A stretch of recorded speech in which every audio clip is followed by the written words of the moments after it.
صدر Donald Trump کی جانب سے ایسی صورت میں ایک اہم بیان سامنے آیا ہے جب اسلام آباد میں مذاکرات کے حوالے سے بات چل رہی ہے. اسی متعلق مزید بات کریں گے اینکر پرسن علینا شگری صاحبہ سے. علینا صاحب بہت شکریہ آپ نے وقت دیا.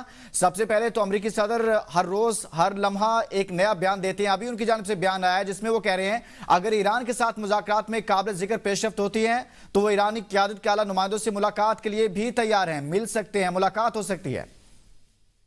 جی بالکل, امریکی صدر کا یہ بالکل میری نظر سے دوڑا ہے. یہ ان کا ٹروتھ سوشل پہ جو انہوں نے ابھی کچھ دیر پہلے پیغام دیا ہے, یہ بات درست ہے کہ گزشتہ روز تک بہت ہی مکس خبریں سامنے آ رہی تھی.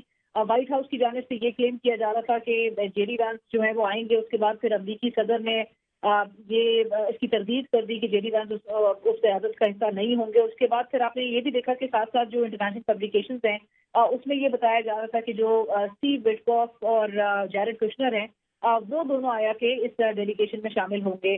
لیکن اب سے کچھ دیر پہلے جو امریکی صدر ڈونلڈ ٹرمپ خود اب یہ انہوں نے گفتگو کی اور نیو یارک پوسٹ سے ان کی گفتگو ہوئی.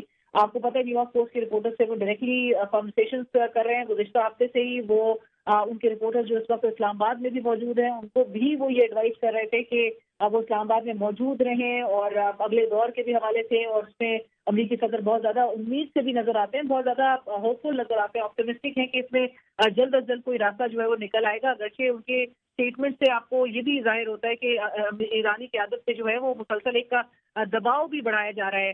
سائملٹینیسلی جب ہم بات کر رہے ہیں تو ایسے میں ایک جو تناؤ کی صورتحال ہے وہ تو اگرچہ ضرور برقرار ہے دونوں فریقین کے درمیان, کہ جہاں پر آپ کو پتہ ہے کہ ایران نے جب چند روز قبل جب ایران نے آبنائے ہرمز کھولنے کا اعلان کیا تو امریکی صدر ہی تھے جنہوں نے ایرانی قیادت کا شکریہ ادا کیا تھا. لیکن ساتھ ساتھ جو امریکہ کی جانب سے اسٹریٹ آف ہرمز کا محاصرہ ہے وہ ختم نہیں ہوا. اور اب ہمارے پاس یہ بھی لیٹسٹ جو اطلاعات ہیں وہ اس حوالے سے ہیں کہ ایرانی جو بحری جہاز ہے وہ بھی امریکہ کے قبضے میں ہے. تو ایک طرف سے ہم یہ ضرور دیکھ رہے ہیں کہ امریکہ جو ہے وہ آپٹمسٹک ہے وہ ان مذاکرات کو لے کے. لیکن سائملٹینیسلی جس بات پہ ایران کو اعتراض ہے, جس اسٹریٹ آف ہرمز کے اس بلاکیڈ کے حوالے سے جو ایران سمجھتا ہے کہ وہ سیز فائر کی وائلیشن ہے, وہ تاحال انٹیکٹ ہے. سو کہیں نہ کہیں ایک ریسیپروکیٹ کرنے کے لیے اس بلاکیڈ کا خاتمہ جو ہے وہ ضروری ہے.